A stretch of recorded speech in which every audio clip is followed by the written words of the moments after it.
Christopher, Now you're posing one to me. That's right. Oh, it's yes. my turn. Okay. It's your turn. Do you think that someone whose mother is a virgin has any special claim to attention for the remarks that they subsequently made? In other words, do you think that if I was to say to you, Dinesh, it's been fun chatting and everything, but I win this argument because my mother never went to bed with a man? Well, I think your Do you think that there's any reason to think that virgin birth means fatherhood of God or divine presence? And if you do, then what makes Christianity different from every other religion whose founder was born of an untainted mama? Well, I must say, your question strikes me with underwhelming force, because not only is the argument for Christianity not dependent on the virgin birth, but there are in fact many different religions, including many from the pagan world, that do posit a virgin birth. There's nothing unique about the virgin claim of Christianity, so it doesn't hinge on that. I do want to, if I may, come back and answer your point about Jefferson for this reason. I do think that the brotherhood of man does not follow from our status as Darwinian primates. If you look to the animal kingdom, you don't particularly see that theme stressed, for example, in the chimpanzee colony or among a pride of lions. The idea of domination, the idea of the strong conquering the weak, that appears to be evident in the animal kingdom. You've argued relentlessly that we are on a complete continuum with that, and yet you find us all assenting to a completely non-Darwinian principle. First of all, the guy who's a complete stranger, nothing to me genetically, and I could care less about him, I should, in some sense, posit him as equal to me. The meaning of self-evident is not that we don't need God for it. It means it's not evident at all. It's a moral, not a factual proposition. Because people are not equal in strength or speed or beauty or intelligence or any quality that we could specify.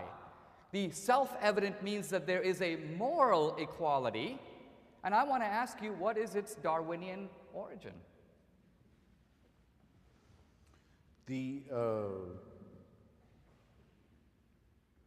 debate between William Jennings Bryan and Darrow.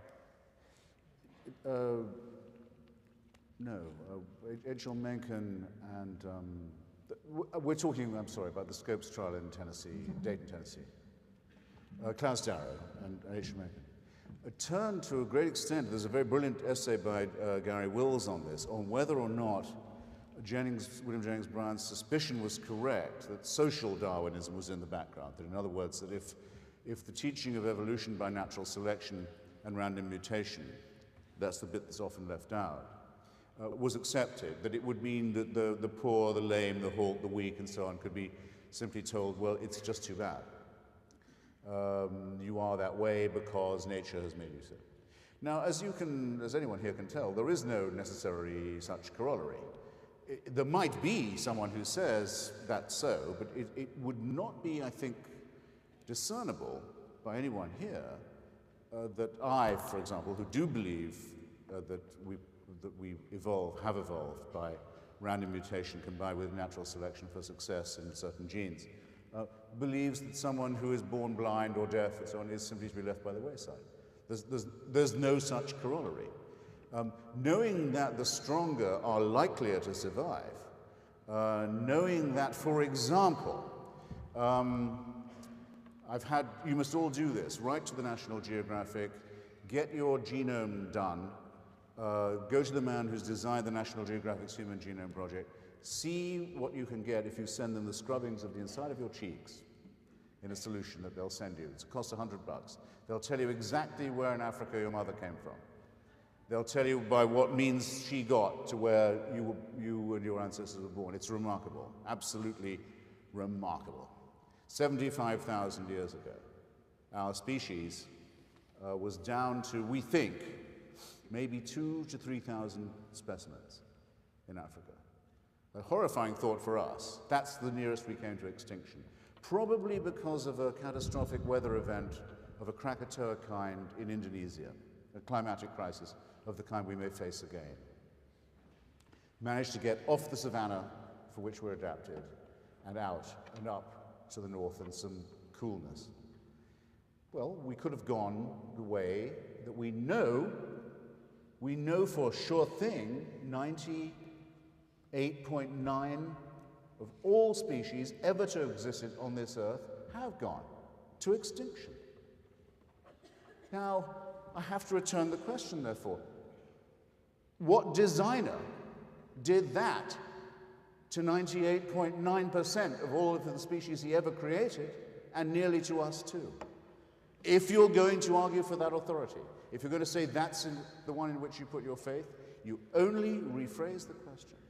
This God, this king, this tyrant, this creator, this organizer must be either A, very capricious, or very cruel, or very clumsy, or very incompetent, or possibly entirely indifferent, or all four or five.